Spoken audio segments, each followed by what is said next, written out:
Sinare, Ghana's former High Commissioner to Egypt and Saudi Arabia, and the immediate past National Vice Chair of the National Democratic Congress. Our was studio. Alhaji, good morning. Morning. Assalamu alaikum. Alaikum salam. Everything is fine. Thank God. For immediate past National Vice Chairperson NDC, I don't know one Kobium. And some more. It's a long story. It's a long story. Tell us. It's a long story. You know, I've been the longest serving National Vice Chair of the party for 17 years. Wow. Yeah.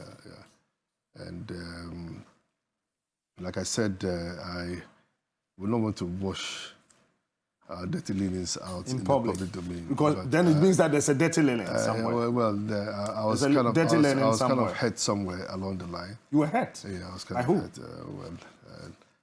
By somebody that... somebody in the party? Someone in the party. One person? One person, yeah. And... For example?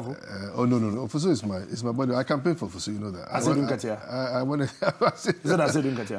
I said he has been my colleague, you know, past 30 years. You know, we've been in Parliament 30 years ago. Then who? Well, I don't get along with Asiedu, as you know. I mean, it's not secret. You don't get along? I don't get along now. We are not in good terms, you know.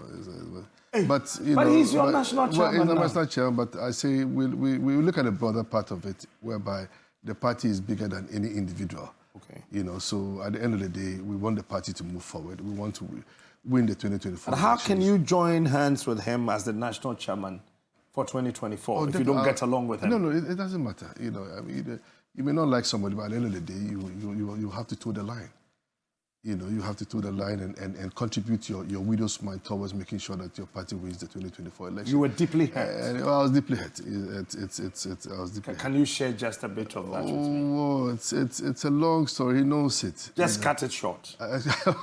just cut the whole long story short.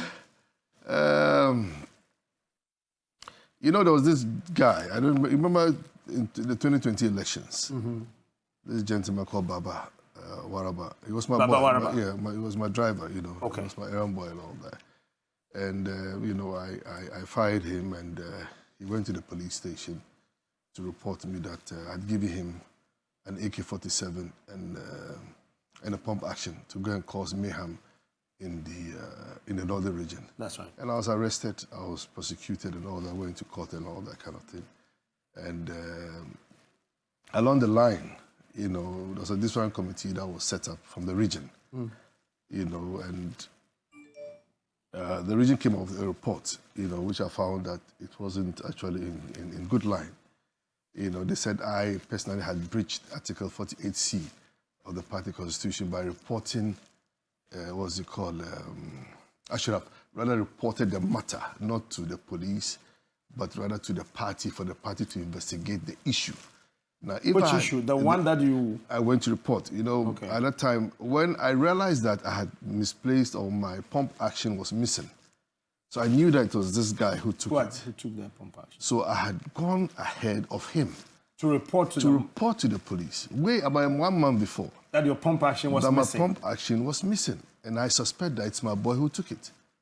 And lo and behold, this guy came up and framed the story against me, that I'd given him an AK-47. I don't even own an AK-47. It's illegal for someone to own an AK-47. That's right. As in, it's only the military or the security personnel.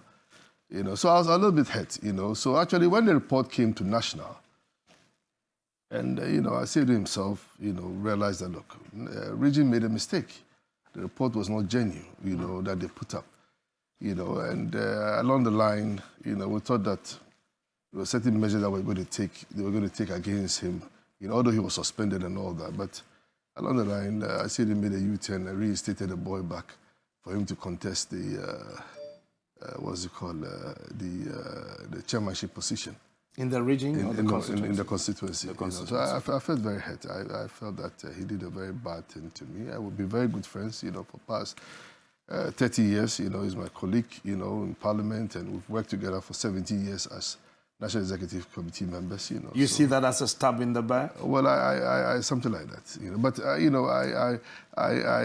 you know, bygones are bygones. I've even forgotten about this issue. I want to move forward as a party. The main focus now is to make sure that I contribute my widow's mite towards making sure that John Dramani Mahama wins the 2024 election. That's the most important thing. And I'm ready to contribute my widow's mite, definitely. And I'm going to make sure that whatever I have to do for this great party of ours, especially the Zongo communities and the Muslim communities that I do best, So inshallah, we'll get there.